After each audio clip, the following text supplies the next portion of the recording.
So OnePlus started launching the mid-year refresh cycle of the phones from the OnePlus 3. Since then, they have been launching the T version of their original devices after almost a 6-month period. So hey guys, this is Satyajeet and you're watching the OnePlus 6T hands-on video. So without further ado, let's jump right in.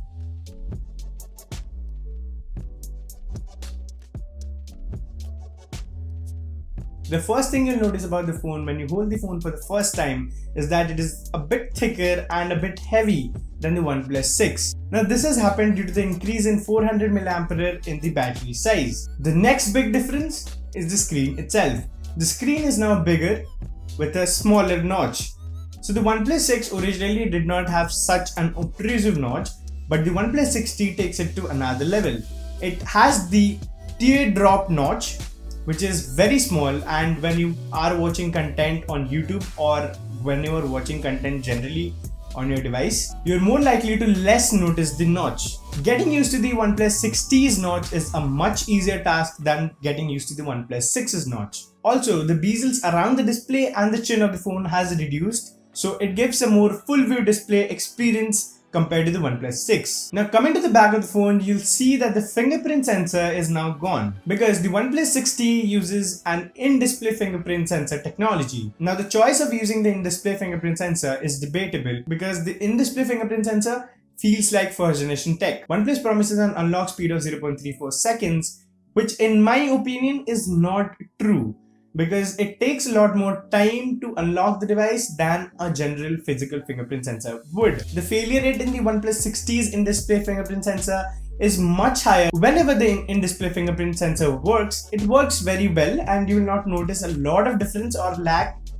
But when it does not, you'll have to scan your finger 2 or 3 times to get the fingerprint sensor registered. Now I have the OnePlus 6T Thunder Purple Edition, which looks beautiful in my opinion because it does not feel like glass over here. The gradient purple finish and the finish which it comes when you shine light on it is just amazing. Another major trade-off you can say about the OnePlus 6T is the absence of a 3.5mm headphone jack. Now you just get a single USB Type-C port on your device to charge the device as well as use it with your earphones. The 3.5mm to USB Type-C adapter is provided in the box. But if you're someone who loves to play PUBG while charging your device, then better luck next time. Now apart from these things, the OnePlus 6T is more or less the same device as the OnePlus 6 because the cameras are similar. But OnePlus says that they have tweaked the image processing to get better pictures out of the OnePlus 6T's camera when compared to OnePlus 6's camera. The performance almost remains the same because it has the same Snapdragon 845 and the 6 to 8GB RAM options. But there's a difference though. The OnePlus 6's base variant started with a 64GB internal memory, whereas the OnePlus 6T's base variant starts with a 128GB of internal memory. The performance you get out of the phone is just amazing because it runs on Oxygen OS, which is one of the best Android OEM skins out there.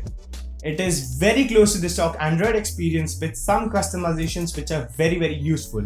For example, the 3-finger swipe screenshot feature. But the thing that you would like to hear is that the price is almost the same. So you're getting the display upgrade with a smaller notch and you're getting the in-display fingerprint sensor tech, which is a future generation technology at the similar price to the OnePlus 6. So that might be a very good USP for the device to sell. But the lack of the 3.5mm jack also bothers me whenever I think of buying the device because I use the 3.5mm jack very often. So the OnePlus 6 is still a very good device because it has the same everything from the OnePlus 6T, adding the 3.5mm jack and the physical fingerprint sensor, which is a lot faster and secure in my opinion. The OnePlus 6T is undoubtedly a great phone, but if you really love the 3.5mm jack and you cannot live without it, then OnePlus 6T cannot be your choice of phone. So that was pretty much it for this short little hands-on video of the OnePlus 6T. Hit the like button if you like this video and subscribe to my channel for more such awesome content.